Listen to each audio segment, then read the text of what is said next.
Vamos a empezar hoy entonces con el tema de la unidad 7.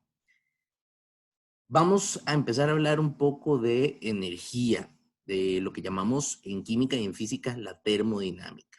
Ya hemos establecido, ¿verdad?, varias veces en el curso que nosotros en química nos enfocamos en la materia, pero que la materia tiene una relación muy importante con la energía. Entonces, vamos a dedicar este capítulo a ahondar un poco en los principales aspectos de la relación entre materia y energía y sentar un poco de las bases que ustedes necesitan para entender ya los procesos termodinámicos que van a ver en cursos posteriores. Bueno, chicos, no sé si tenían dudas sobre la modalidad del examen o sobre algo del examen. Nada más por si acaso, para cerrar esa parte.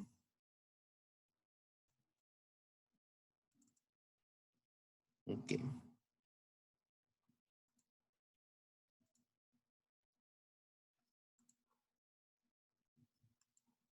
No, no, profe.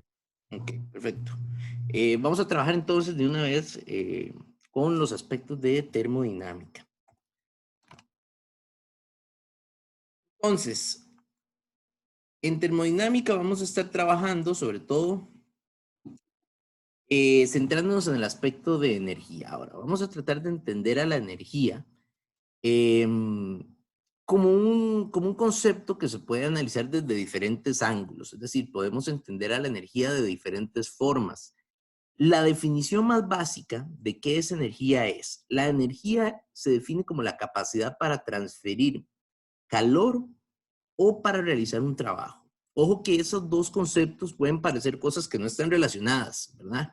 Transferir calor y realizar un trabajo, bueno, eh, podríamos pensar que son dos cosas distintas, pero en realidad son dos tipos de energía. Entonces podemos decir que existe la energía como forma de calor y existe la energía como forma de trabajo. En química nosotros nos vamos a estar centrando principalmente en el primer aspecto, en la energía transferida en la forma de calor.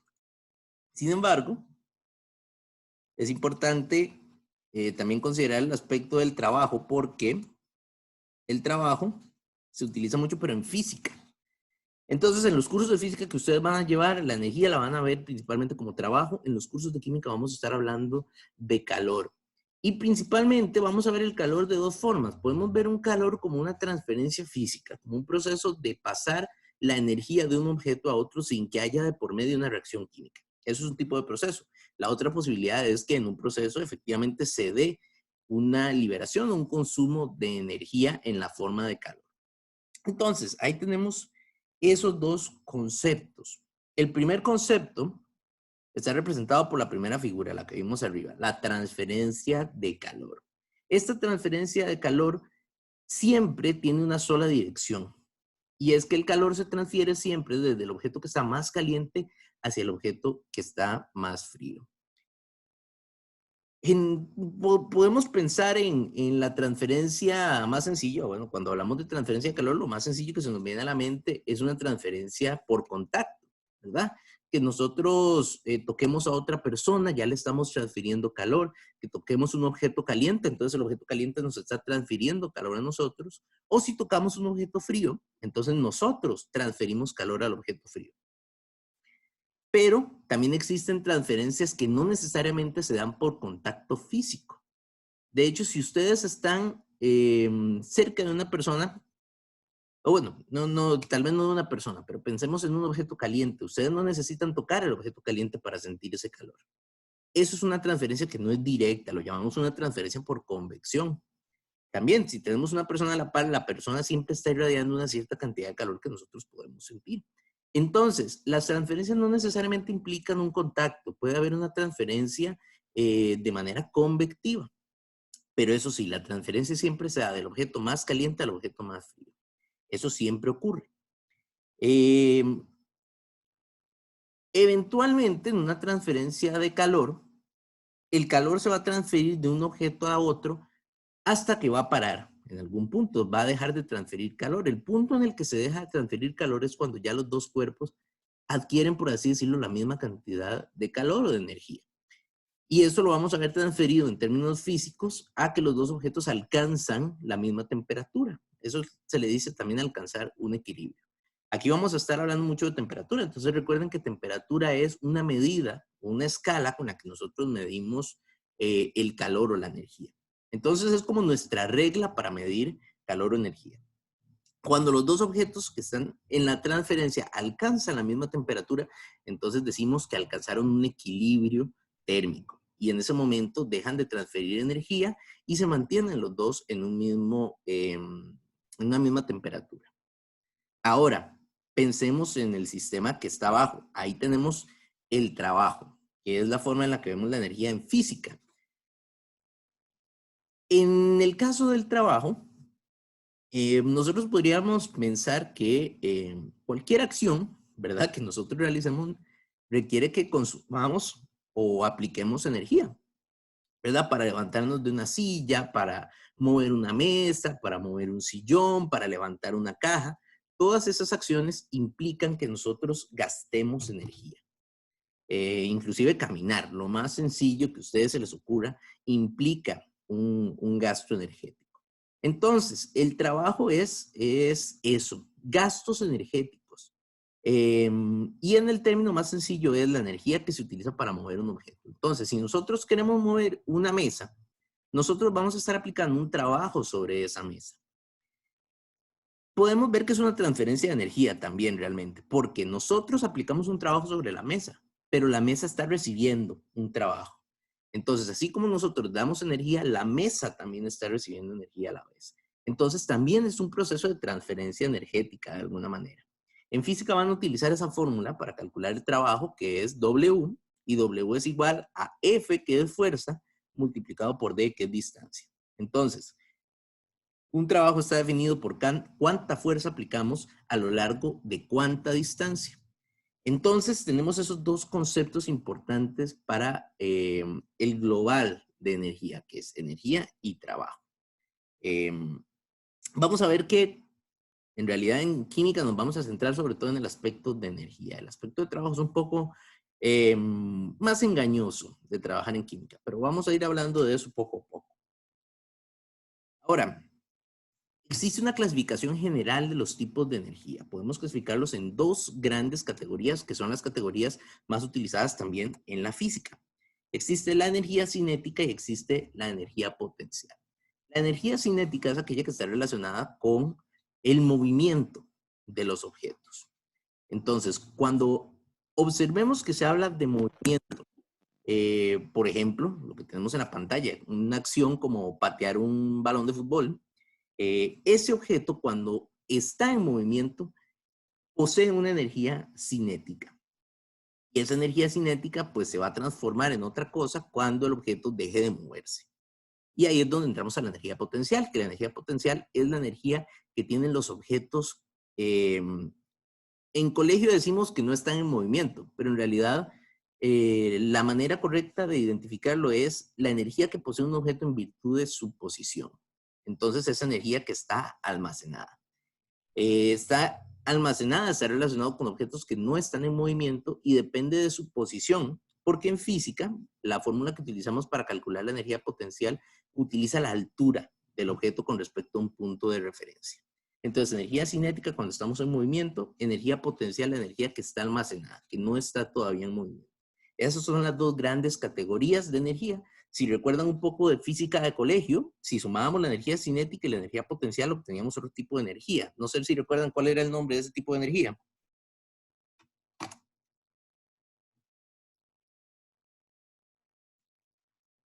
¿Se acuerdan? Ya no. Ok, si sumábamos la energía cinética y la potencial, obtenemos la energía mecánica, que es la energía de todo el movimiento de los objetos o el reposo de los objetos. Pero esas son las dos grandes categorías. Ahora, si queremos ser un poco más finos, podríamos categorizar también la energía en otros tipos, que también son relativamente comunes. Por ejemplo, tenemos la energía radiante. Este es un tipo de energía muy importante debido a que es la principal fuente de energía del planeta Tierra. La energía radiante es aquella que proviene del Sol. El Sol es una estrella, es un cuerpo celeste que tiene la capacidad de emitir energía mediante reacciones de rompimiento de los núcleos de los átomos que componen al Sol. El Sol está compuesto principalmente por átomos de hidrógeno y el rompimiento de los núcleos de los átomos de hidrógeno libera cantidades de energía muy altas. Toda esa energía viaja a través del espacio, llega a la Tierra y es nuestra principal fuente de energía. De hecho, esa cantidad de energía que libera el Sol es tan intensa que es precisamente por eso que no se encuentra vida, o por lo menos no se han encontrado vestigios de vida en planetas como Mercurio y Venus, que están tan cerca del Sol. La energía es tanta que impide que se desarrolle la vida. El problema de Marte es el contrario. A Marte no le llega suficiente energía radiante. Entonces eso también complica los aspectos de vida. La Tierra está en una posición donde recibe suficiente energía para albergar vida. Bueno, en realidad estamos muy cerca del Sol. Lo que pasa es que tenemos la capa atmosférica que nos protege, donde hay ciertas sustancias químicas que ayudan a filtrar un poco la radiación del Sol. Pero bueno, estamos en una posición privilegiada en términos de la energía radiante que llega al planeta. Los procesos naturales, todos están relacionados con energía radiante. Tenemos la energía térmica, que es la que está relacionada con la temperatura. Cuando vemos ese concepto térmico, pensamos en calor y pensamos en temperatura. Pero bueno, ¿qué es realmente ese calor y temperatura? Ya habíamos hablado un poco en los capítulos introductorios del curso sobre el movimiento de los átomos y cómo eso afecta la temperatura. Realmente el calor y la temperatura no es otra cosa que movimientos de átomos y de las moléculas de las sustancias. Recordemos que la materia está compuesta por átomos y moléculas, pero esos átomos y moléculas no están fijos en una sola posición. Inclusive en el caso de los sólidos, las partículas y los átomos y moléculas que forman los sólidos, si bien es cierto que están en una estructura rígida, siempre tienen cierto movimiento, cierta vibración. Entonces, los átomos y las moléculas en la materia siempre se están moviendo.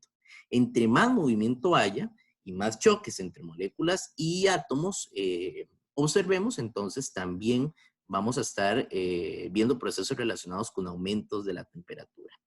Y generalmente lo que ocurre es cuando el objeto, la materia, se expone a una mayor temperatura, el movimiento de los átomos y de las moléculas aumenta. De ahí vemos entonces esa relación entre movimiento de partículas y movimiento de, entre movimiento de partículas y energía. Tenemos también la energía química. Esto va a ser muy importante para nosotros, lógicamente. La energía química es aquella que está almacenada en las unidades estructurales de las sustancias. Y cuando decimos unidades estructurales, hablamos de átomos o moléculas. Entonces, la energía que está almacenada en las moléculas. También podemos definir, o bueno, generalmente lo definimos también como la energía que está relacionada con los enlaces que forman las sustancias y las interacciones que forman las sustancias. Todavía no hemos hablado de interacciones y de enlaces entre átomos o enlaces químicos, lo vamos a hablar más adelante. Pero en cada uno de esas interacciones, de esos enlaces que hay entre átomos en las moléculas, hay energía albergada. Puede haber poca energía, puede haber mucha energía. El rompimiento de esos enlaces puede también liberarnos energía o puede consumirnos energía. Entonces la energía química está relacionada con enlaces y con la manera en que esos enlaces, ya sea se rompen o se forman a la hora de realizar una reacción química. Y toda esta interacción, toda esta formación de enlaces está muy relacionado con los electrones de las especies. Entonces, esto es también una interacción tipo electrones o una energía que está relacionada con la interacción que forman los electrones de los átomos y las moléculas. Cuando hablemos de enlace químico, vamos a retomar un poquito este aspecto de energía de los enlaces.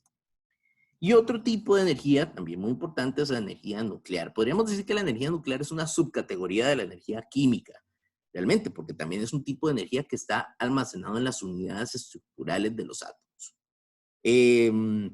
Específicamente la energía nuclear, ya no hablamos de enlace, hablamos de la energía que está en los núcleos de los átomos. Entonces, si ustedes han escuchado hablar de la energía nuclear, que también me parece que ya lo hemos hablado un poco en el curso, la energía nuclear es un tipo de producción energética que lo que busca es jugar con los núcleos de los átomos para producir energía. Podemos tomar el núcleo de un átomo y romperlo bajo ciertas condiciones, lo cual libera una cantidad también muy importante de energía. O también podemos tomar dos núcleos de átomos y unirlos. También ese proceso va a liberar mucha energía. Romper un núcleo es un proceso que llamamos fisión nuclear, mientras que unir dos núcleos lo llamamos fusión nuclear. Entonces, ambos procesos se pueden utilizar para producir energía. Por lo general, cuando ustedes escuchen hablar de plantas nucleares o plantas de energía nuclear, generalmente se trabaja con procesos de fusión nuclear, pero también se puede utilizar la fisión nuclear para este tipo de efectos. La energía nuclear es una energía muy prometedora en el sentido de que recordemos que esos protones y esos neutrones en el núcleo están unidos con tanta fuerza que lograr separarlos libera cantidades muy altas de energía. Entonces, es un proceso que libera mucha energía. En términos de producción energética es muy prometedor. Sin embargo, el proceso, bueno, puede ser un poco peligroso por el hecho de que estamos jugando con niveles tan altos de energía. Por ahí, Oscar, que levantó la mano. Ah, sí, profe, ¿podría repetir la definición de fisión y fusión? Por favor. Ok, fisión nuclear es tomar un núcleo de un átomo y separarlo. Separar los átomos y los protones y los neutrones. Eso es fisión. Fisión es romper. Fusión es combinar. Entonces, fusión es tomar dos átomos de especies distintas y combinarlos en un núcleo nuevo. Esas son las Gracias. definiciones.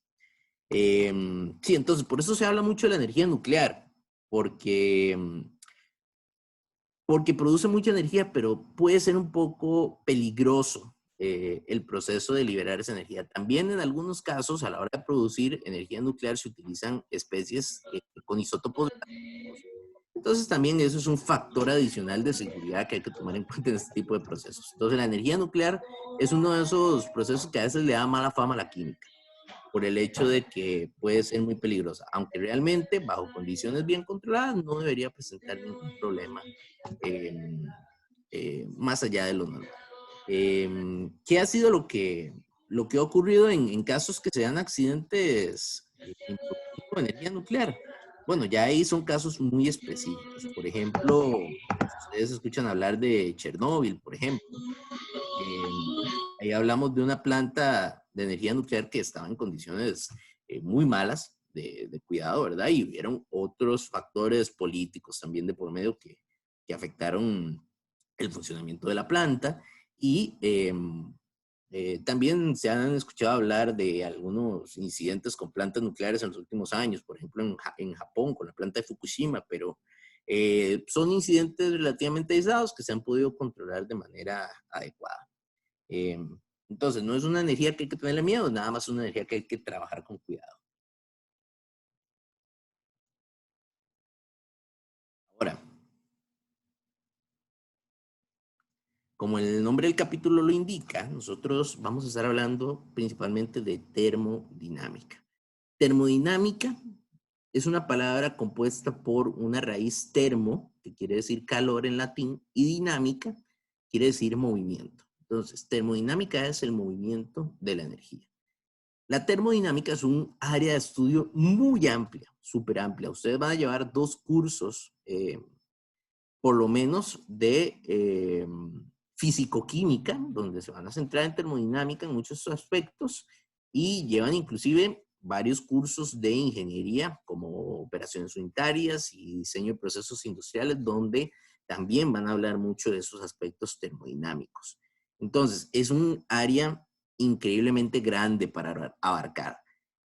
Para hacer esta labor un poco más sencilla, entonces nosotros nos vamos a centrar en la termoquímica. Es el estudio de las relaciones entre las reacciones químicas y los cambios de energía que implican calor. Vean que la termoquímica tiene ahí 2 definiciones importantes. Hay 2 tipos de procesos termoquímicos. Hay un proceso relacionado con reacciones químicas. Una reacción química, como les decía, los enlaces de las sustancias pueden liberar energía, pueden consumir energía. Pero también tenemos una parte de la definición relacionada con procesos meramente físicos, procesos que no están relacionados con reacciones químicas, que son procesos que implican cambios de calor o transferencias de calor nada más, sin reacciones químicas. Entonces vamos a estar estudiando procesos que involucran reacciones químicas y liberación o consumo de energía, o también procesos que simplemente implican una transferencia de energía. Y bueno, en el laboratorio tuvimos la oportunidad de ver un poco este aspecto. Lo van a ver también mucho más marcado más adelante en la carrera. En las reacciones químicas, casi siempre tenemos relacionado de manera importante algún aspecto energético. Ya sea que nosotros necesitamos calentar un sistema de reacción para que se lleve a cabo un proceso, o inclusive que necesitamos enfriar un sistema de reacción para que se lleve a cabo un proceso, siempre hay involucrados aspectos energéticos, tanto en términos de reacción química como en procesos de transferencia física de energía.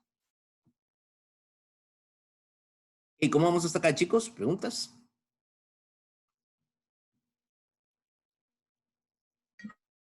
Bien, bien.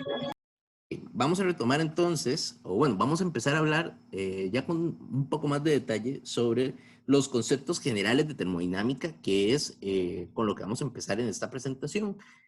Toda la termodinámica, todos los conceptos energéticos se basan en un principio básico fundamental que ya habíamos discutido en el curso, que es la ley de la conservación de la energía. Se parece mucho a la ley de la conservación de la materia. Sabemos que la materia en el universo no se puede crear ni se puede destruir, solamente la podemos transformar. Lo mismo ocurre con la energía. La ley de la conservación de la energía dice la energía total del universo permanece constante. Esto es otra manera de decir que la energía no se puede crear y no se puede destruir en un proceso de transformación. Solamente puede hacer eso, puede transformarse. Ahí tenemos un ejemplo. Eh, Vamos a ver. ¿Quieren levantar la mano? Oscar, que levantó la mano. No, perdón, no me hacen. No, no, las mato. Ok, Brandon, entonces.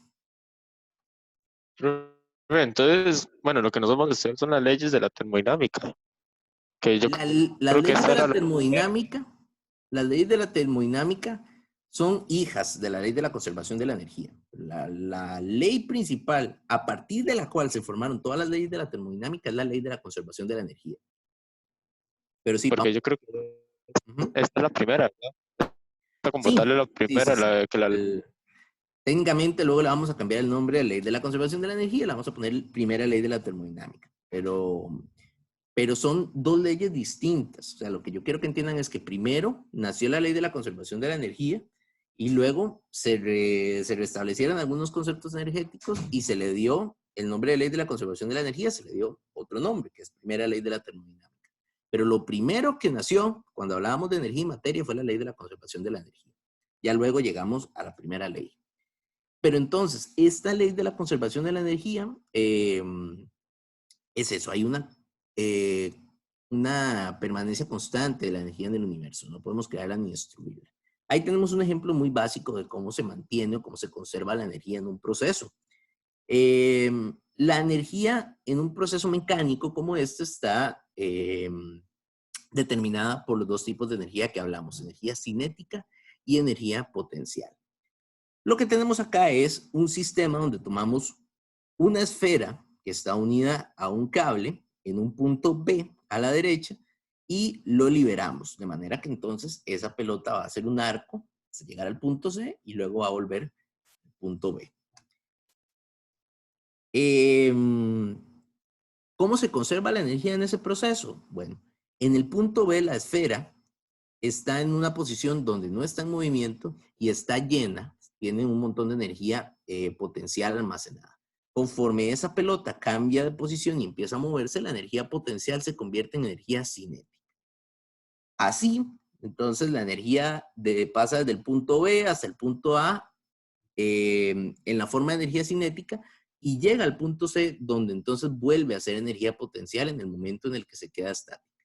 Y luego vuelve a trazar el arco.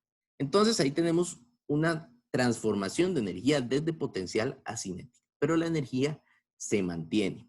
Entonces, en un sistema ideal, chicos, ustedes deberían ver que si nosotros soltamos esa pelota desde el punto B hasta el punto C para que dibuje ese arco, el proceso debería mantenerse, ¿verdad? Constantemente.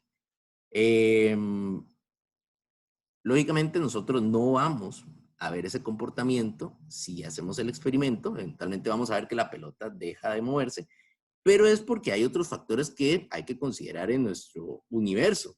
Principalmente el hecho de que hay una cierta resistencia al aire que le va restando energía a la pelota. Entonces hay una transferencia de energía desde la pelota hacia su alrededor, que va a ser un concepto también muy importante para más adelante. Pero en un sistema ideal, si consideramos que no hay ningún tipo de interferencia como la resistencia al aire, deberíamos ver un sistema donde la energía se conserve.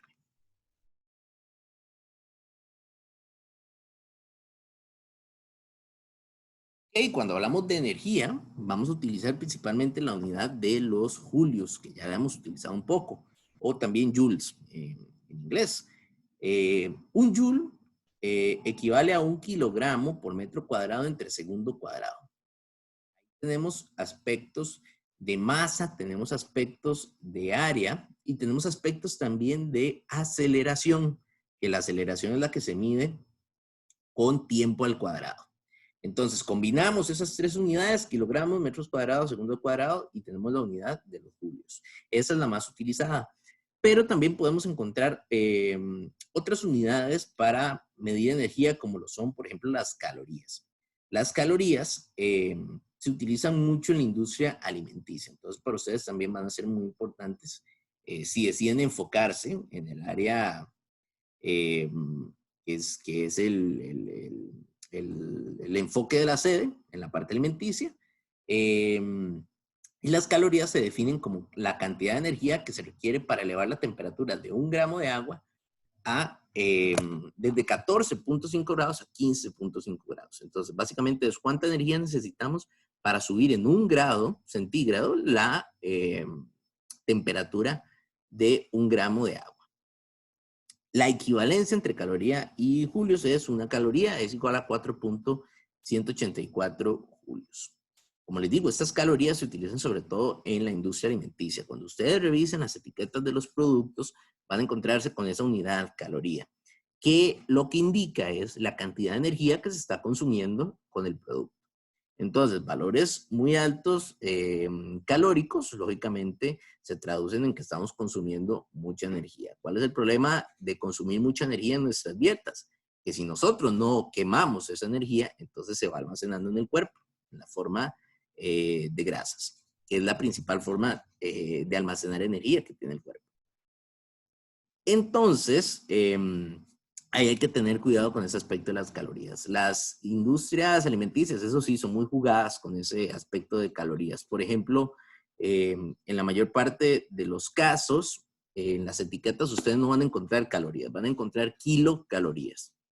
Entonces, si ustedes ven una etiqueta y el producto dice, al consumir esto, usted consume 15,000 calorías, bueno, eso podría asustar más a los consumidores. Pero ver 15 kilocalorías, pues asusta menos, ¿verdad? 15 calorías suena como algo que yo puedo quemar en una caminada, pero realmente hay que tener cuidado con esos aspectos. Inclusive, hay algunas etiquetas que utilizan una nomenclatura especial donde escriben calorías, pero con C mayúscula. Y por allá en algún lado ponen que una caloría con C mayúscula es igual a kilocalorías. Entonces, te ponen 15 calorías, pero con C mayúscula en realidad son 15 kilocalorías. Entonces hay ahí también aspectos con los que hay que tener cuidado con las etiquetas de los productos y ese aspecto energético. No es una cuestión de que vayamos contando kilocalorías, ¿verdad? Con todo lo que comemos, pero sí es importante tener esa dimensión de que todo lo que nosotros metemos al cuerpo es energía de alguna manera y nosotros tenemos que gastar esa energía. ¿Preguntas hasta acá, chicos? No.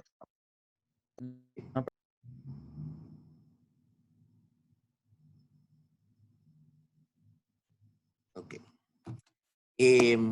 Seguimos con conceptos energéticos.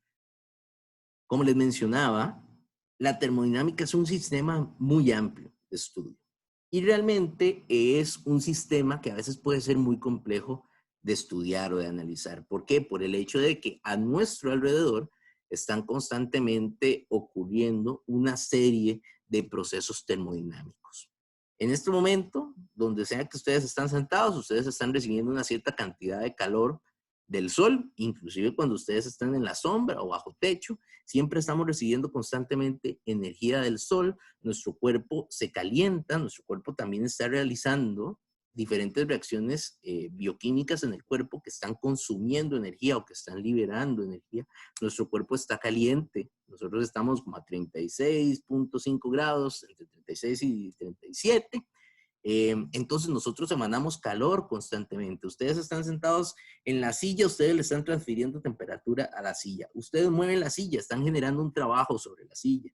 Ustedes están enfrente de la computadora también les está emitiendo una cierta cantidad de calor, la computadora se calienta, la computadora calienta la mesa en la que están. Entonces, imagínense, todos, y solamente estamos hablando de ustedes sentados frente a la computadora o ustedes con el celular en la mano.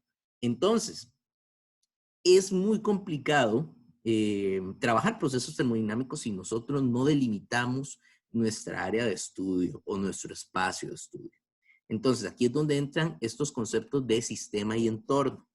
Cuando estudiemos procesos termodinámicos, siempre lo primero que vamos a hacer es definir un sistema. Y el sistema es la parte del universo que nosotros escogemos para estudiar. Todo lo demás que no esté dentro del sistema va a ser el entorno, todo lo que lo rodea. Y nosotros vamos a estar estudiando las transferencias de energía entre el sistema y el entorno. Ese va a ser mi punto de interés. Generalmente nuestro sistema en química va a ser un recipiente. Diferentes tipos de recipientes, eso lo vamos a ver, pero generalmente nuestro sistema es un recipiente y a partir de ahí vemos cómo ese recipiente interacciona con todo lo que está fuera del recipiente. Y un recipiente puede ser algo desde lo más sencillo, como por ejemplo un beaker, ya un beaker puede ser nuestro sistema, o podemos tener sistemas ya más complejos como por ejemplo un tanque de reacción o un tanque de mezclado a nivel industrial. Entonces, siempre es importante eso, delimitar el sistema y separarlo del entorno. Ahora, tenemos tres tipos de sistemas principales con los que estamos trabajando normalmente. Está primeramente el sistema abierto. El sistema abierto se caracteriza porque permite la transferencia de materia y de energía entre el sistema y el entorno. Entonces, un ejemplo de un sistema abierto es un recipiente como ese que tenemos ahí representado, sin tapa. Un recipiente como este, vamos a decir que es un recipiente de plástico, ¿verdad? En ese recipiente de plástico, nosotros podemos meter cosas dentro del recipiente y podemos sacarlas sin problema. Eso es una transferencia de materia. Entonces, desde el entorno se le puede meter materia o se puede sacar materia y se puede llevar al entorno. Hay transferencia de materia. Puede haber también transferencia de energía. Si nosotros tomamos ese recipiente plástico y lo calentamos, lo ponemos en un disco de la cocina o en un microondas, lo ponemos a dar unas cuantas vueltas en el microondas, el recipiente va a salir caliente. Entonces, hay transferencia de energía. También podemos enfriar el recipiente y por consiguiente también enfriamos todo su contenido. Si tomamos una botella de agua y la ponemos en el refrigerador, luego la sacamos y va a estar fría. Entonces, hubo una transferencia de energía desde el entorno hacia el interior de la botella. O puede ser al contrario, desde el interior de la botella hacia el entorno. En el caso de que estemos calentando la botella, la transferencia de calor es desde el entorno hacia el interior de la botella. Si la estamos enfriando desde el interior de la botella hacia el entorno. Entonces, podemos tener cualquiera de los dos procesos. Transferencias de energía o transferencias de materia. Por ahí aparece entonces el sistema cerrado. El sistema cerrado lo obtenemos si tomamos una tapa y se la ponemos a ese recipiente. El sistema cerrado no permite transferencias de materia, solamente transferencias de energía. Entonces ya no podemos meter cosas ni sacar cosas del recipiente, solamente podemos transferir la energía. Podemos calentar el contenido o podemos enfriarlo a través de las paredes del recipiente, pero ya no podemos interaccionar en términos de materia. Y por último, tenemos un sistema aislado. El sistema aislado, como su nombre lo indica, está completamente aislado del entorno. Entonces, no permite ni transferencias de materia ni transferencias de energía. Un ejemplo de un sistema aislado es un vaso térmico, un termo. Idealmente, ¿verdad? Porque, bueno, siempre hay algún tipo de pérdida de energía en los termos. Pero idealmente un termo que está bien hecho tiene una pared recubierta de un material que llamamos un aislante térmico. Aislante térmico quiere decir que no permite que salga la energía del sistema o tampoco permite que entre. Entonces, si yo tengo un termo, le agrego café, lo cierro y me lo llevo, el café debería mantenerse caliente por más tiempo. Como les digo, los termos, como tienen partes plásticas, tienen diferentes hendiduras en su fabricación y demás, pues no son sistemas completamente aislados, siempre hay una pequeña pérdida de energía, pero en términos generales deberían permitir aislar los procesos térmicos por una mayor cantidad de tiempo. Entonces, si tenemos una tapa, lógicamente no tenemos intercambio de materia, y si tenemos ese aislamiento térmico, no tenemos intercambios de energía. Este es el tipo de sistema con el que vamos a estar trabajando más frecuentemente, los sistemas aislados. ¿Por qué? Porque en química yo quiero aislar mi sistema del entorno. No quiero que me afecte la energía que pueda ingresar del entorno al sistema, o no quiero que se libere tampoco la energía del sistema al entorno. Entonces, trabajamos con sistemas aislados. En el laboratorio tenemos vasos térmicos muy similares a esos termos que uno puede comprar en cualquier lado, que tienen un aislamiento térmico alrededor y que nos permiten realizar procesos de transferencia de energía o reacciones químicas dentro del vaso sin que haya una pérdida significativa de energía en el entorno. Entonces, estos sistemas, los sistemas aislados, son los que vamos a encontrar con más frecuencia en físico-química y en termodinámica. Y generalmente cuando resolvamos ejercicios, vamos a hablar de sistemas aislados, que es la manera más fácil de interpretar los procesos termodinámicos. ¿Dudas con estos sistemas, chicos? No. Que levantó la mano. Profe, entonces el sistema abierto es el que permite transferencia de materia y energía. Exactamente. No. Exactamente. Okay. El sistema abierto es el que menos nos sirve para estudiar procesos termodinámicos, porque en un sistema abierto todo se vale. Ahí pueden haber entradas de energía, de materia, de todo tipo de cosas. Entonces, utilizar sistemas abiertos para reacciones químicas es sumamente complicado en términos de energía. Hasta insectos pueden caer ahí en ese sistema de reacción que usted tenga si lo tiene abierto. Entonces, realmente no es efectivo para estudiar procesos termodinámicos. ¿Qué más dudas, chicos?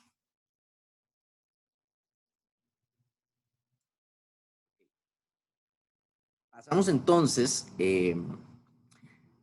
de la ley de la conservación de la energía. Venimos definiendo los tipos de sistemas que utilizamos y ahora entramos a las leyes de la termodinámica, que son los 3 o 4 principios básicos que utilizamos para estudiar la energía.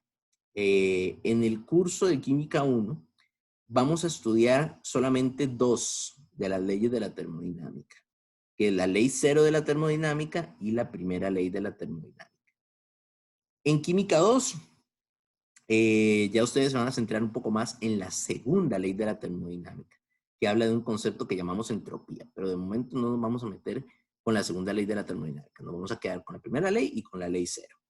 La primera ley de la termodinámica, como nos decía Brandon, ahora que hizo la intervención, realmente es un reordenamiento de la ley de la conservación de la energía.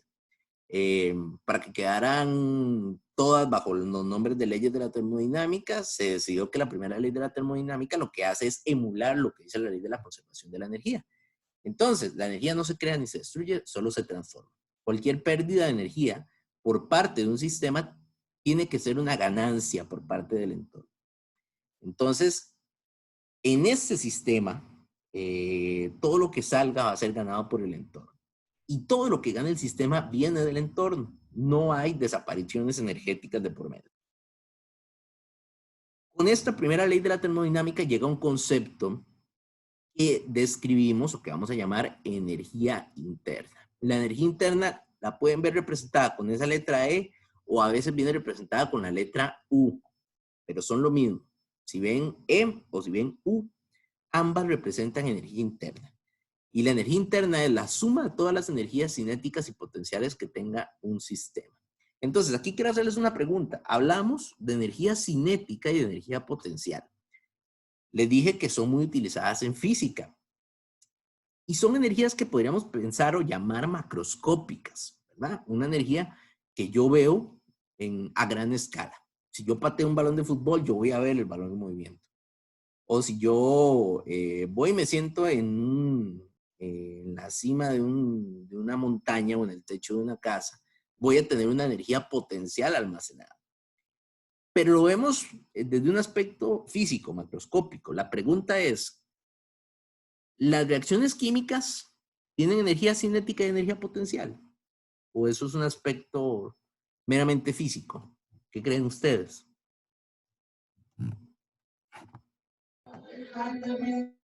Puede ser que porque ocurrió un desplazamiento, puede ser que sí.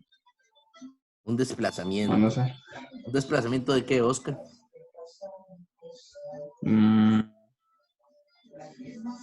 yo creo que ya a este punto ya te... Porque si yo tengo Pero no estoy muy seguro. una reacción en un beaker, el beaker no se mueve, ¿verdad? No hay desplazamiento del beaker. Entonces, ¿hay desplazamiento? No hay desplazamiento. ¿Hay movimiento? No hay movimiento. De que sean, primero que sea de las sustancias. Ok. Si pensamos en las sustancias, ahí es distinto. Nosotros podríamos llegar a considerar que en una reacción química no hay energía cinética, porque la reacción química no se mueve, es un recipiente que está ahí posicionado, nada más. Pero en las reacciones químicas sí hay energía cinética y energía potencial. ¿Dónde está la energía cinética? En el movimiento de las partículas, el movimiento de los átomos y de las moléculas. Todos esos átomos y moléculas en movimiento tienen una energía cinética. ¿Y dónde está la energía potencial? Es la energía almacenada en los enlaces de las sustancias químicas. Entonces, cuando hablamos ahora de energía cinética y energía potencial de un sistema, generalmente vamos a estar hablando de la energía cinética de las partículas y las moléculas y de la energía potencial almacenada en los enlaces de las sustancias químicas. Esa va a ser nuestra energía interna en un sistema de una reacción química o de un proceso químico. Por ahí tenemos la fórmula que vamos a utilizar para calcular delta E o delta U, que es energía final menos energía inicial.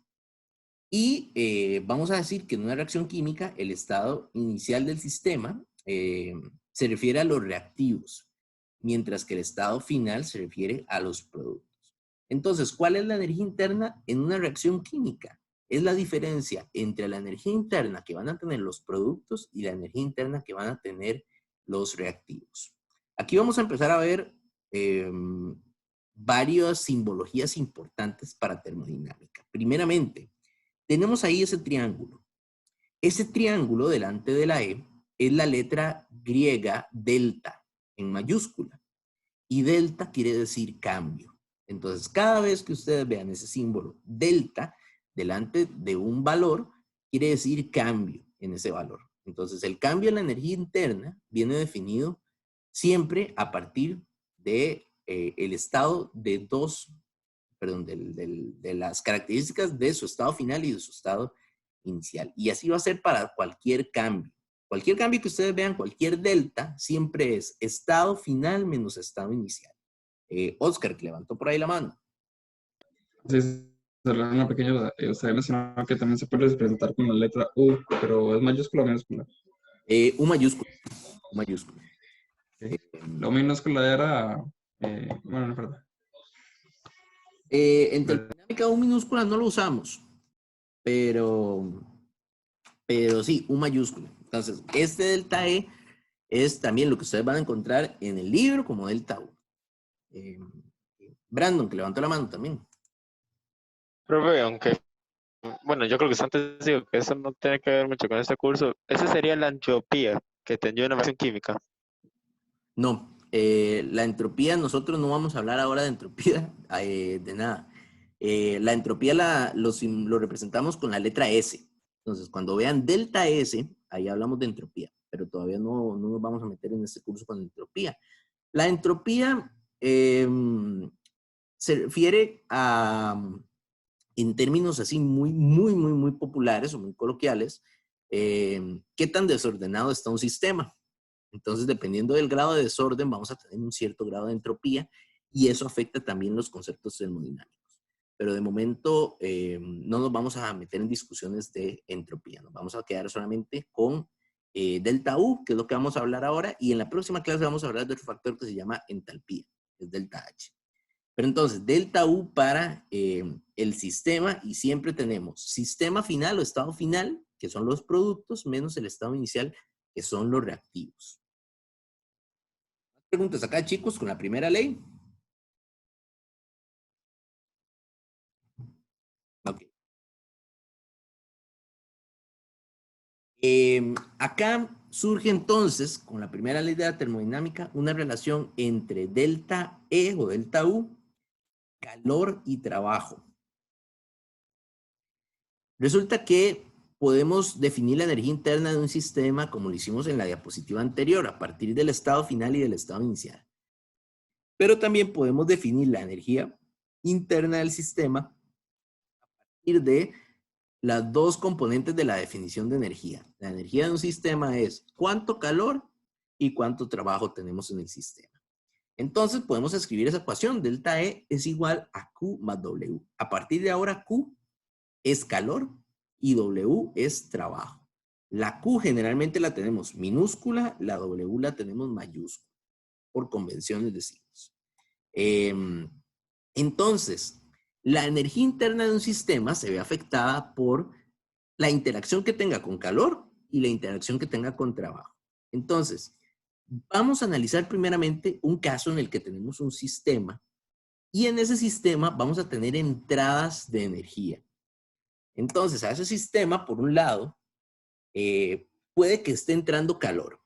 Entonces, estamos hablando de que un sistema gana calor. El símbolo de ese calor siempre va a ser un símbolo positivo, símbolo de suma. ¿Por qué? Porque el calor está siendo sumado al sistema, está entrando al sistema. Por otro lado, podemos tener un trabajo que se está realizando sobre el sistema. Entonces, también tenemos un trabajo con una W que tiene signo positivo. Todo lo que esté entrando al sistema va a tener signo positivo porque le estamos sumando energía al sistema. Entonces, estos procesos que tenemos calor ganado y trabajo ganado, si tenemos calor con signo positivo y tenemos trabajo con signo positivo, el cambio en la energía interna siempre va a ser positivo también.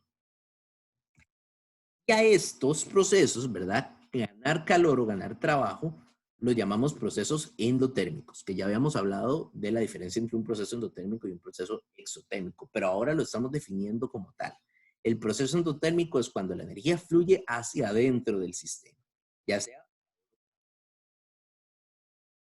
Si analizamos las salidas, también vamos a tener, por un lado, la posibilidad de tener salidas de calor y tener también un caso donde el sistema sea el que está efectuando un trabajo sobre los alrededores. Entonces, en estos casos, calor va a tener signo negativo y trabajo va a tener signo negativo porque la energía sale del sistema, se la estamos restando. Si ambos valores tienen signo negativo, lógicamente la energía interna va a tener el símbolo también negativo. Y a eso lo llamamos proceso exotérmico. Y aquí vemos que la energía fluye hacia afuera del sistema. Entonces, la manera fácil de reconocer un proceso endotérmico y exotérmico es a partir del signo que tiene el valor de la energía. Procesos endotérmicos tienen signo positivo, procesos endotérmicos tienen signo negativo. Esto lo habíamos discutido cuando hablábamos de propiedades periódicas. Recuerdan que hablábamos de la energía de ionización que tiene signos positivos porque se relaciona con procesos endotérmicos. Mientras que muchos valores de afinidad electrónica tienen signos negativos porque se relacionan con procesos exotérmicos de liberación de energía. Entonces, muy importante saber identificar bien un proceso endotérmico de un proceso exotérmico. Ahora, sobre un sistema, sí, Oscar, que levantó la mano. ¿Cómo es que relacionamos esto con la ecuación pasada, que era la energía es igual a energía final menos inicial? ¿O eso ya es otra cosa? Ok, no, las podemos relacionar. Podríamos igualarlas. Es decir, podemos decir que calor más trabajo es igual a energía final menos energía inicial. Y podemos utilizarla así si tenemos esos valores. O podemos calcular la energía interna por cualquiera de las dos fórmulas. Si tenemos los valores de energía interna, final e inicial del sistema, podemos utilizar la ecuación anterior. Pero si lo que tenemos es calor y trabajo, es mejor utilizar esta ecuación. Es decir, podemos calcular el mismo valor, pero por dos rutas diferentes dependiendo de los datos que tengamos. Igual, vamos a ver que a esta ecuación todavía podemos trabajarla un poco más. Entonces vamos a llegar a desmenuzar un poco más esta ecuación de calor más trabajo para la energía interna del sistema. Levantó otra vez la mano, Oscar. Dificultades técnicas. Ok, perfecto. Ok, chicos, sobre un sistema pueden estar interaccionando una cantidad N de procesos, ¿verdad? Pueden haber un montón de procesos de entrada, de procesos de salida. Entonces, la energía interna del sistema va a depender de la suma de estos calores y trabajos de entrada y de salida.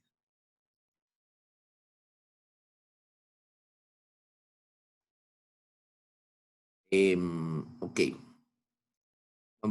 Voy a pasar esto un momento. Ya vamos a retomar eso. Quiero que realicemos estos ejercicios para calcular la energía interna del sistema.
Por cierto, chicos, ya está subida también esta presentación, cualquier cosa en el aula. Gracias, profe. Está bien, profe, gracias.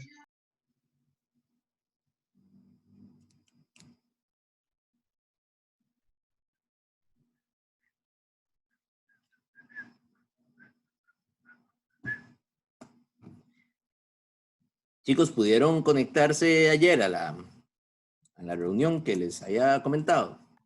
Sí. Los que tenían clases, el Sí, profe les profe. dio chance, ¿o no les dio chance? Sí. ¿De qué? De conectarse. Pues básicamente lo que vamos a hacer son investigaciones, pero por nuestra propia cuenta. Algo que sí no me quedó claro fueron sobre unos talleres de habilidades que el hombre había mencionado. Sí. No sé.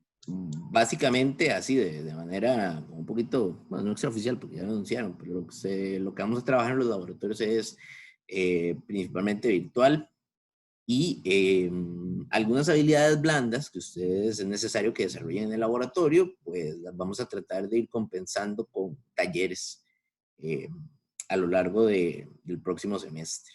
Entonces también estén atentos ahí para los talleres porque también es muy importante que ustedes se apunten. No van a ser obligatorios, ni mucho menos, pero es importante que los consideren. Pero, Ok. profe, y esos talleres, perdón, ¿van a ser durante la semana o fines de semana? Ni idea, Oscar, todavía de cómo se van a realizar. Ok. Posiblemente sean entre semana, pero hay que buscar un Sí. horario que les sirva a ustedes. Entonces, sí, eso todavía está en discusión. Vamos a ver qué pasa. Ok, chicos, aquí tenemos este ejercicio. vamos a hacer cálculos de energía interna del sistema. Y observen que aquí lo que nos están dando son los diferentes procesos que están afectando al sistema. Entonces, estos cálculos se van a hacer a partir de delta E, que es igual a Q más W. Yo suelo ponerle esta rayita a la Q para que no se confunda con un 9. Entonces, si ven esto así con una línea, es para que no lo confundamos con un 9. Y recordemos también que en el libro, pueden encontrarlo como U, es lo mismo. U es igual a calor más W. Entonces, primer caso, ahí hay que entender lo que le pasa al sistema. En nuestro sistema, tenemos por un lado que el sistema gana 275 julios de calor. Entonces, este calor está entrando al sistema. 275 julios. Y luego dice que el sistema realiza un trabajo. Entonces, realizar un trabajo es una salida de energía del sistema. Entonces son 365 julios. Ahora, todo lo que entra al sistema tiene signo positivo. Entonces aquí son 275, pero en positivo. Todo lo que sale del sistema tiene signo negativo. Entonces aquí debería ser menos 365 julios. Entonces la suma sería 275 julios menos 365 julios. Me parece que eso da menos 90, si no me equivoco. A ver si está bien.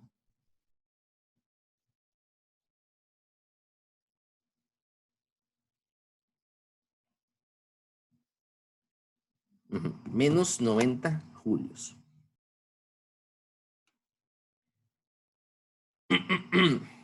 Ok. En el segundo caso, tenemos el sistema. Entran, dice que emana 34.6 julios de calor. Entonces, ¿eso sería una entrada o una salida, chicos? Emanar 34.6 julios. Salida. Sería una salida, correcto. Entonces, hay una salida acá del sistema, 34,6 julios. Y dice que recibe un trabajo. Entonces, recibir un trabajo es una entrada o una salida. Entrada. Ah, muy bien. Entonces, acá tenemos también una entrada. Entonces, 76.5 julios de entrada en positivo y una salida aquí en negativo de 34.6. Entonces, delta U sería menos 34.6 julios más 76.5 julios. 36.5 menos 34.6 es 41.9 julios. Profe, ahí no era que, o sea, que el trabajo se recibía, entonces era entrada.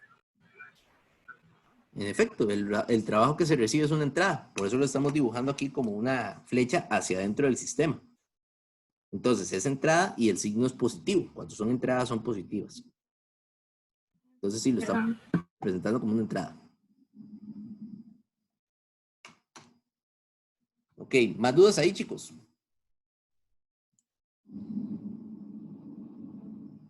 ¿Estamos bien?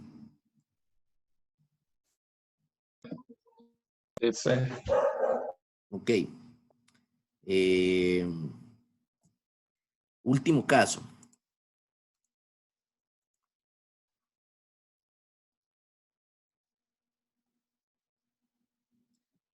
Acá tenemos que sobre el sistema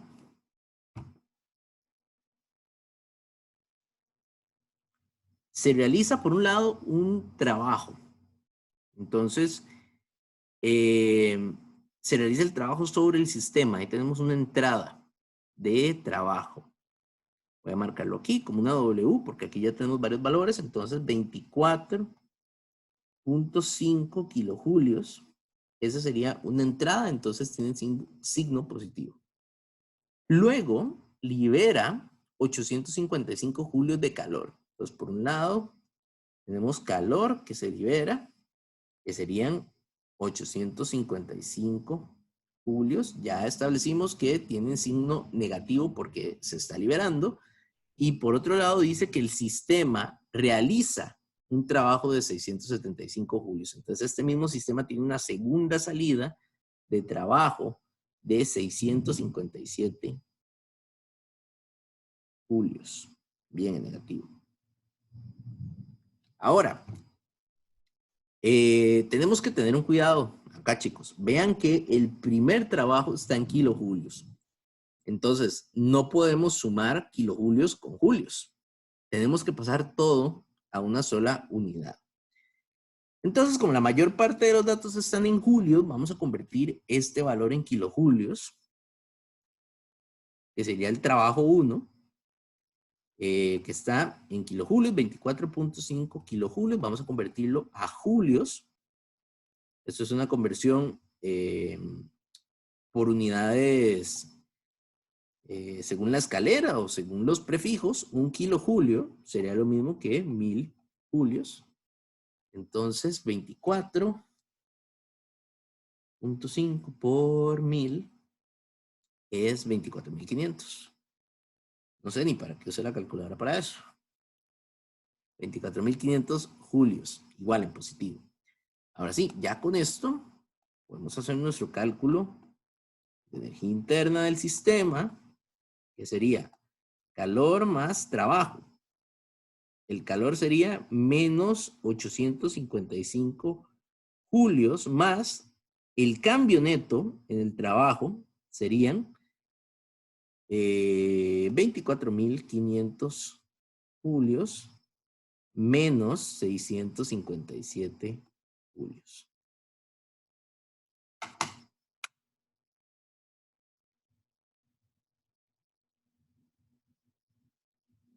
Entonces, al final, esto nos va a dar 22.988 julios.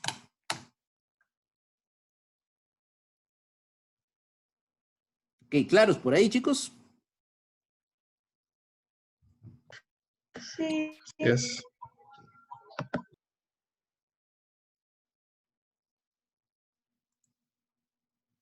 Entonces, estos son ejemplos sencillos de problemas de cambios de energía. En este caso lo trabajamos así porque nos están dando los valores de trabajo y de calor que ingresan al sistema. Luego, más adelante vamos a ver cómo hacer cálculos de energía de un sistema, pero con la otra fórmula, productos menos reactivos.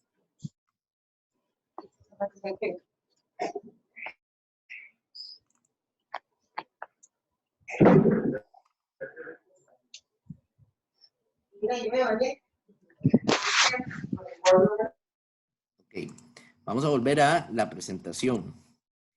Y habíamos quedado todavía con unos aspectos de la primera ley de la termodinámica que vamos a discutir.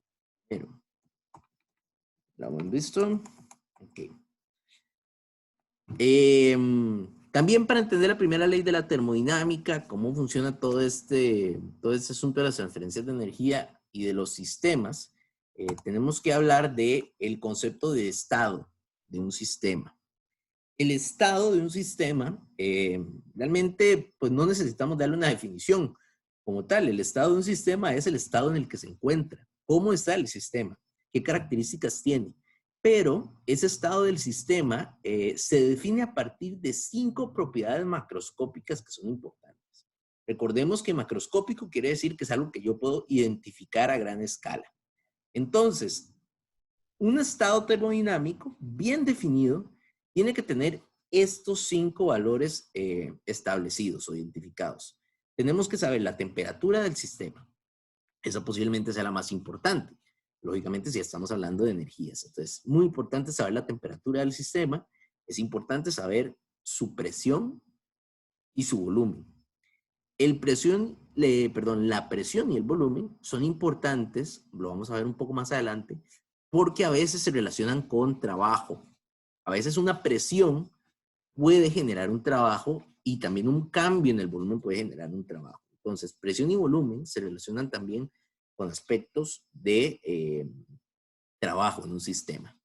La composición también es muy importante, sobre todo si hablamos de una reacción química, es importante saber qué sustancias tenemos reaccionando, o también es importante en las transferencias físicas porque el tipo de material que tengamos me va a identificar también el tipo de proceso de transferencia energético que vamos a tener. Es decir, hay sustancias que transfieren energía más fácil que otras.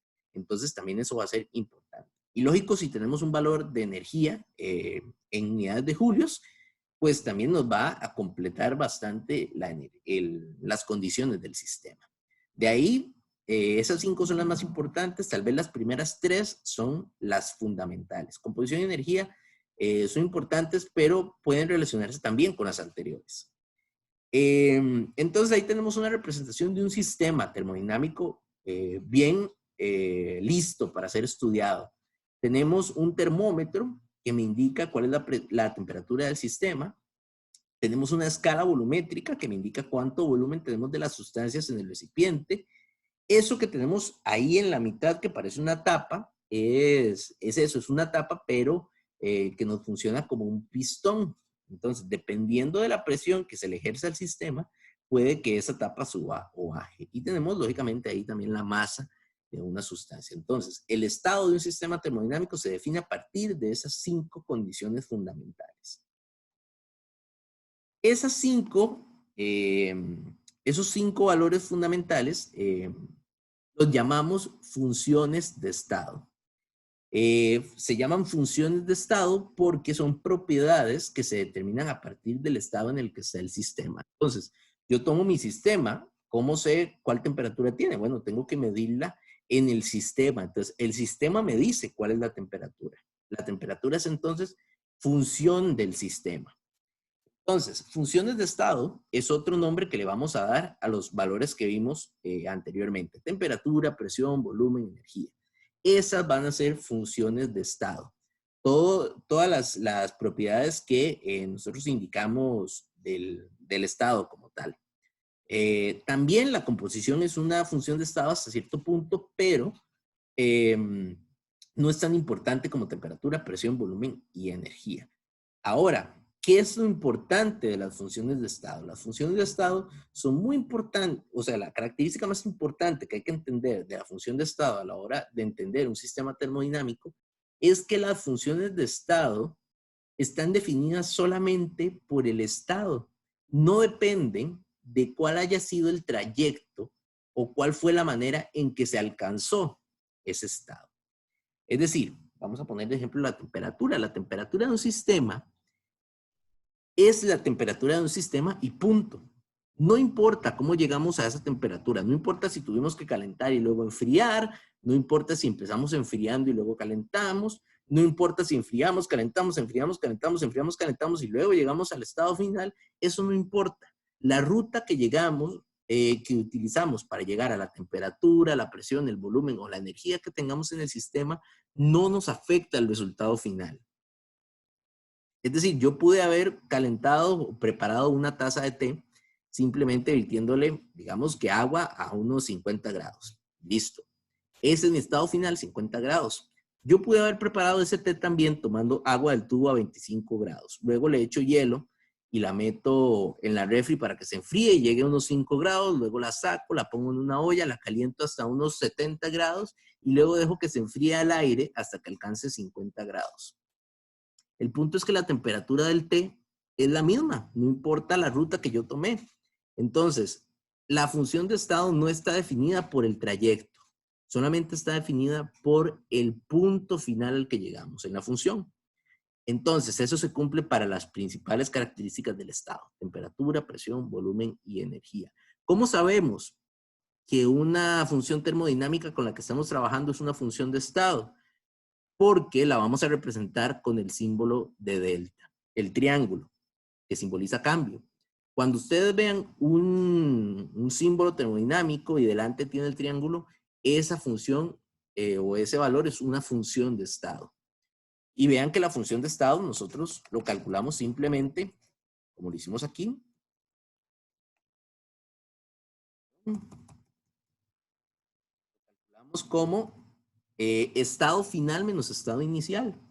No importa qué pasó de por medio, no importa cuántos pasos tuvimos que atravesar para llegar a esos estados finales o iniciales.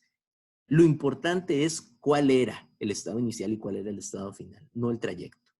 Entonces, en la función de estado, vamos a encontrarnos con casos como, por ejemplo, adelante vamos a hablar de un valor termodinámico que llamamos la entalpía. La entalpía también es una función de estado y se representa con una H. Entonces, si nosotros tenemos un proceso de calentamiento donde ocupamos energía para pasar de un punto 1 a un punto 2, podemos tener aquí representadas 3 rutas. Hay una ruta en blanco que pasa por 3 puntos hacia arriba, hay una ruta en rojo que pasa por 3 puntos hacia abajo y hay una ruta amarilla que es directa. La entalpía, por ser un factor o una función de estado, no depende de la ruta que se haya utilizado para alcanzar el sistema. Entonces, la entalpía o el delta H de la ruta de arriba, la ruta blanca, es la misma que la entalpía de la ruta amarilla y que la entalpía de la ruta roja. No importa cuál fue el trayecto que nosotros tomamos. Esto es importante porque nos va a facilitar mucho los cálculos. El hecho de no tener que preocuparnos por cuál fue la ruta que siguió un sistema para llegar a su estado final, nos facilita muchísimo el hacer cálculos en termodinámica. Entonces, vamos a utilizar ese principio termodinámico de las funciones de estado para facilitar nuestro estudio de los sistemas termodinámicos. Chicos, ¿dudas aquí con esta parte de la función de estado? Creo que lo que no me quedó claro es, no importa la ruta, no importa exactamente el proceso, sino que lo único que importa es el inicial y cómo terminó, ¿verdad? Entonces, todas esas rutas son lo mismo, pero siempre llegan a un mismo resultado. O sea, son diferentes, pero siempre llegan a un mismo resultado. Sí, exactamente. Por lo tanto, no. Sí, el orden altera el producto. Podríamos verlo como el orden no altera el producto, aunque esa es una concepción un poco más matemática, pero sí, podríamos decir que el orden de los pasos como tal, pues no altera el producto, el orden de los pasos que tengamos. Nuestros abuelos tenían un dicho, ya casi no se usa, pero nuestros abuelos tenían un dicho que dice que todos los caminos llevan a Roma. Eso es el mismo punto. Todos los caminos llevan al mismo estado final. ¿Alguien más iba a decir algo? Sí, ahora yo. Lo de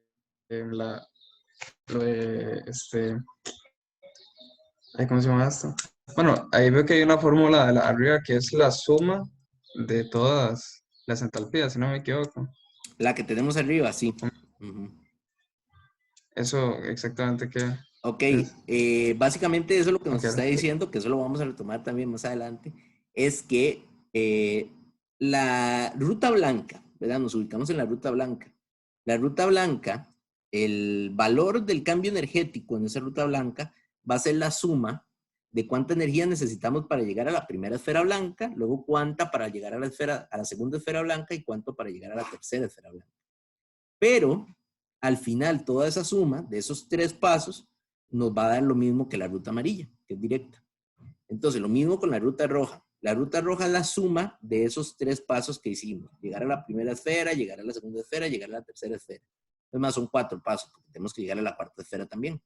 Entonces, esa sumatoria lo que nos dice es simplemente la sumatoria de esos pasos, o sea, la entalpía completa de esa ruta es la sumatoria de sus pasos, pero va a ser igual a la ruta amarilla en ambos casos. ¿Alguien más levantó la mano? Y yo otra vez. Bueno, díganos. El concepto de entalpía no lo entiendo muy bien. No, es que entalpía no lo hemos discutido. No hemos hablado de entalpía, por eso no lo entendemos. Entalpía lo vamos a dejar para la próxima clase. Entonces, ya en la próxima clase hablamos directamente de qué es entalpía. Ya más, era nada más un ejemplo. Ahí podríamos haber puesto cualquier función de estado. Temperatura, presión, volumen, cualquiera. Gracias. Ok.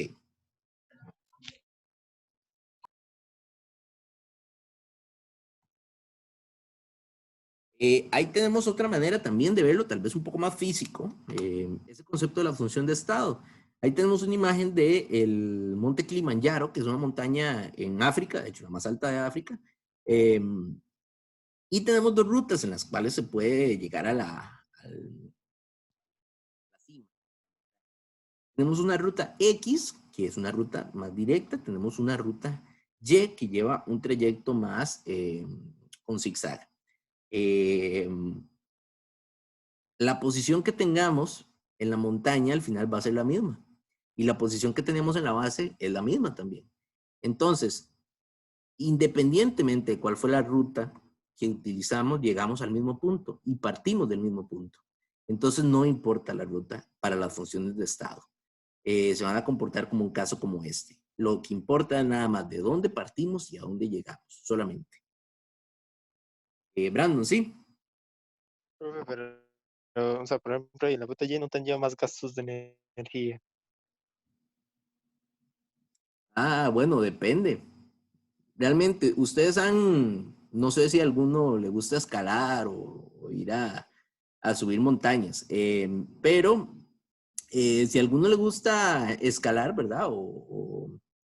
Pues no, tampoco guindado a la pared, pero digamos, ir a pasear a la montaña. Cuando uno sube la montaña, y uno tiene que hacer un trayecto muy largo, por ejemplo, la gente que va, por ejemplo, al Chirripón, ¿verdad? Que es una montaña un poco más extensa. Les dicen que caminen en diagonal, que suban en diagonal.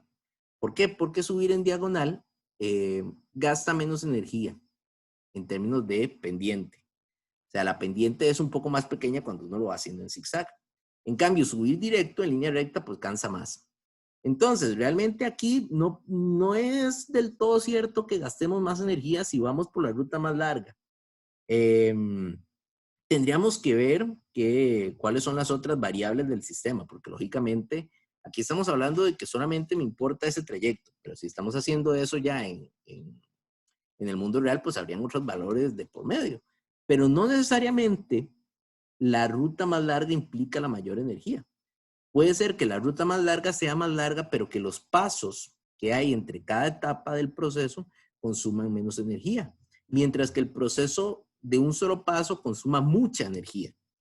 Entonces, pues no necesariamente la ruta más larga consume más energía.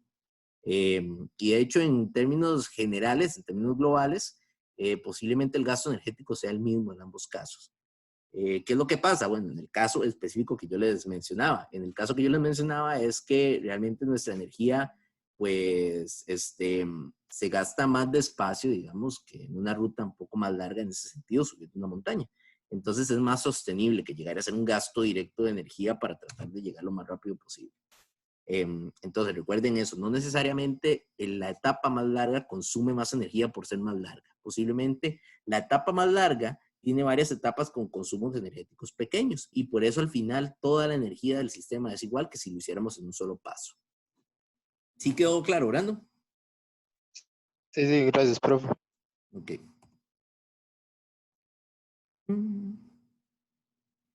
Ok, un par de aspectos adicionales, chicos.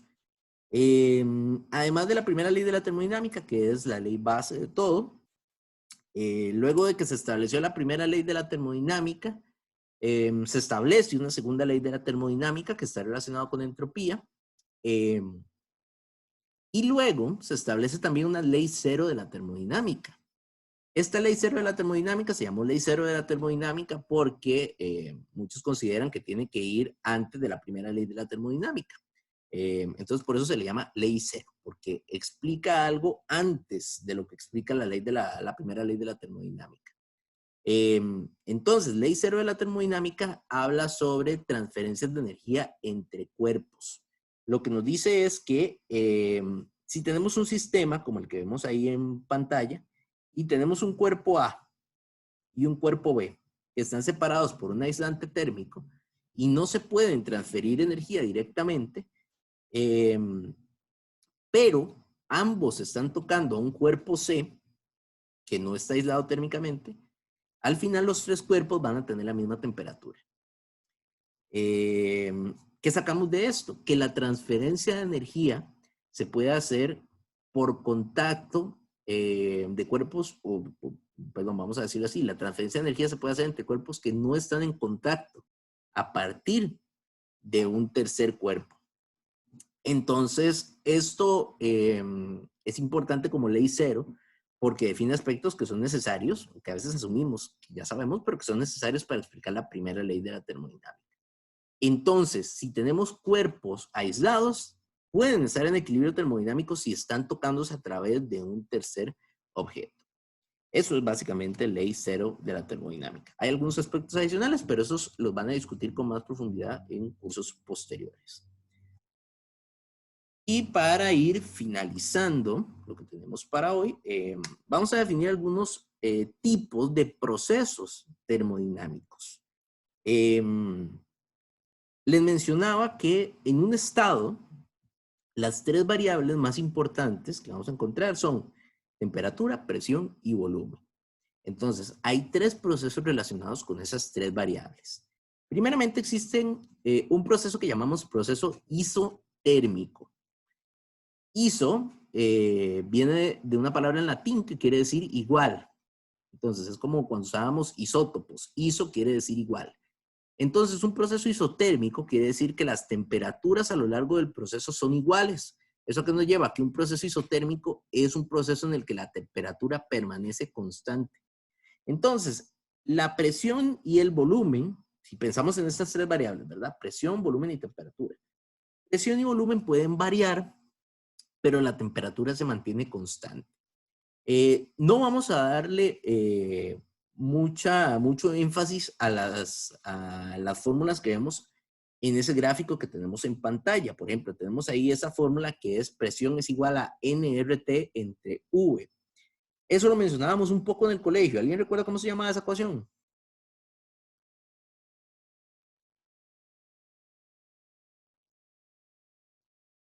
Bueno, yo creo, Bueno, yo no.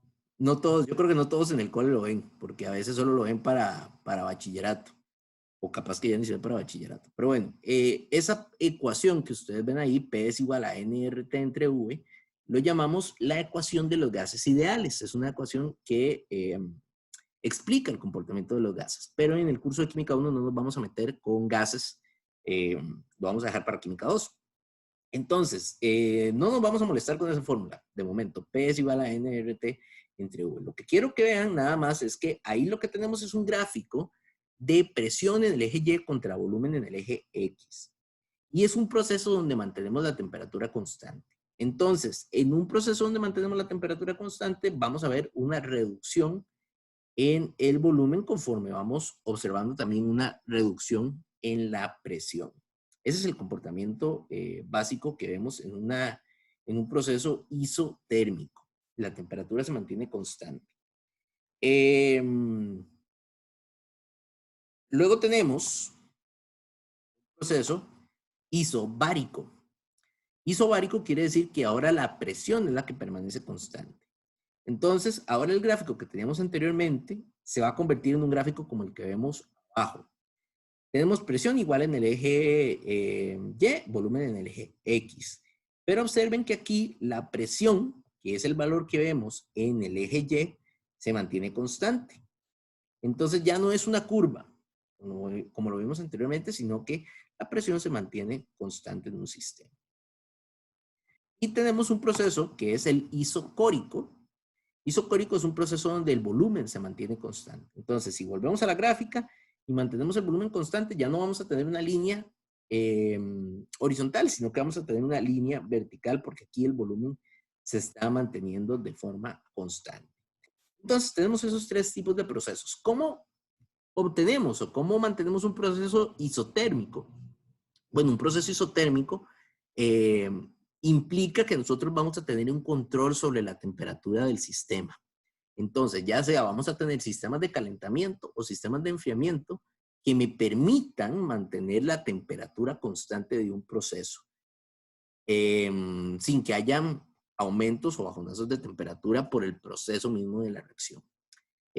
Los procesos isocóricos también son relativamente fáciles de obtener. Lo único que necesitamos es realizar el proceso en un recipiente de volumen constante. De esa manera, entonces, el volumen no va a variar a lo largo de la reacción. Y en un proceso isobárico, lo que necesitamos es mantener la presión, lo cual generalmente se obtiene con sistemas de presurización mecánicos. Puede ser algo tan sencillo como un pistón que mantenga la presión del sistema y que impida que haya aumentos de presión, o hay sistemas ya un poco más sofisticados para poder hacer esas presiones constantes. Entonces ahí tenemos esos tres tipos de sistema. Realmente la gráfica nos sirve nada más para que ustedes vean cómo se comporta un poco el volumen y la presión y la temperatura en estos casos, pero realmente más allá de eso no vamos a resolver problemas prácticos con este tipo de sistemas. Y con eso terminamos entonces la parte de conceptos de termodinámica. Son las 11:30, pero realmente creo que el siguiente tema, que es entalpía, vale la pena empezarlo de cero, entonces vamos a dejar la clase por acá y retomamos entalpía entonces en la próxima sesión. No sé si les quedan dudas, chicos, de lo que discutimos hoy, de los conceptos termodinámicos que hablamos. Está sobre los procesos, no comprendí muy bien. Los, ¿Se podría explicar un poquito de manera general? ¿Sí? Como les digo, aquí los procesos lo vamos a ver de una manera muy general. Porque para poder adentrarnos a realizar cálculos con procesos termodinámicos de este tipo, necesitamos otro tipo de conocimientos. Entonces, ya les comparto.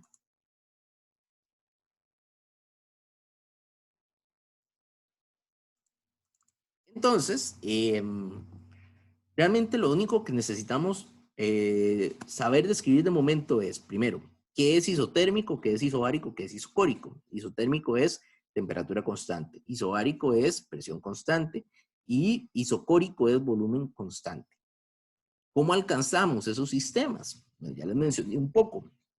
Lo único que necesitamos es garantizar que la temperatura se mantenga constante en un sistema, que la presión se mantenga constante, que el volumen se mantenga constante. Las gráficas, nada más quería que en las gráficas vieran cómo se va a comportar la presión y el volumen en esos diferentes escenarios, pero realmente no vamos a hacer ni interpretación de los gráficos ni cálculos con los gráficos, ya eso necesita otro tipo de conocimiento. Entonces, no se preocupen por hacer interpretaciones de los gráficos ni cálculos con los gráficos, tampoco con esa fórmula que viene ahí. Esto es nada más una representación para que vean cómo el sistema puede ir variando con los diferentes aspectos. Entonces, ¿qué es lo importante que vemos? En un sistema isotérmico, la presión y el volumen van variando con una forma así, de una curva achatada, pero lo que vemos en general es que conforme aumenta la presión, disminuye el volumen. Eso es lo que estamos viendo en el sistema. Eso es toda la relación que podemos hacer ahí. Una mayor presión implica un menor volumen. Que es algo que habíamos hablado cuando estudiamos un poco los gases, ¿verdad? Que hablábamos de que el estado gaseoso podemos disminuir el volumen, comprimir un gas y aumentamos la presión. Entonces, bajo un estado de isotermia, de mantener la temperatura constante, podemos analizar bien esa relación entre presión y volumen. Si tenemos un gráfico de un proceso isobárico, en el proceso isobárico, ¿qué vemos? Esta línea azul es la que me interesa que vean. En el proceso isobárico la presión se mantiene constante. Entonces el volumen va a variar, pero ya relacionado más con la temperatura en el sistema. Pero también vean que varía directamente con la presión como tal. Pero aquí lo importante que tenemos que ver es presión constante. Tenemos esta línea horizontal donde la presión no varía, no va subiendo ni bajando en el eje Y, sino que se mantiene constante. Y en el caso del proceso isocórico vemos lo mismo, pero para el volumen. Aquí el volumen se mantiene constante. No está subiendo ni bajando en el eje X, sino que se mantiene solamente en un solo valor de volumen. Entonces, eso es lo importante de esos procesos termodinámicos. Más allá de eso, no vamos a hacer interpretaciones. Shady, sí, que levantó la mano. Profe, entonces, digamos, en el isotérmico, solo la temperatura permanece constante, la presión y el volumen pueden variar. Exactamente. La presión y el volumen van a variar, mientras que la temperatura se mantiene constante. Sí, gracias. Profe, Sí. técnicamente en esos procesos se podría decir que casi siempre o la mayor parte del tiempo tiene que haber uno de esos tres términos constantes. Resulta que sí. Es la manera más sencilla de estudiar un sistema termodinámico. Imagínense que ustedes están tratando de estudiar una reacción química y que tienen 3 variables y todas están variando a la vez y varían de formas distintas. Entonces, es muy difícil controlar o estudiar un sistema con las 3 variables. Entonces, ¿qué es lo que se hace? Generalmente se trata de mantener una constante para estudiar a las otras 2. Si se mantiene una constante, entonces ya ella no va a influir directamente en el proceso. Podemos estudiar a las otras 2 de una manera más libre.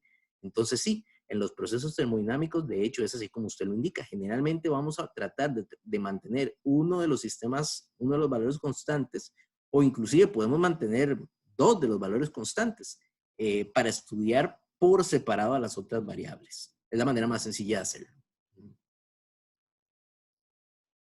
Ya, ok. ¿Hay más preguntas, chicos?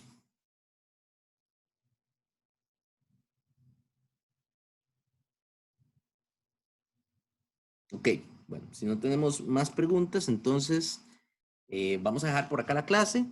Retomamos el próximo jueves con la parte de entalpía. Y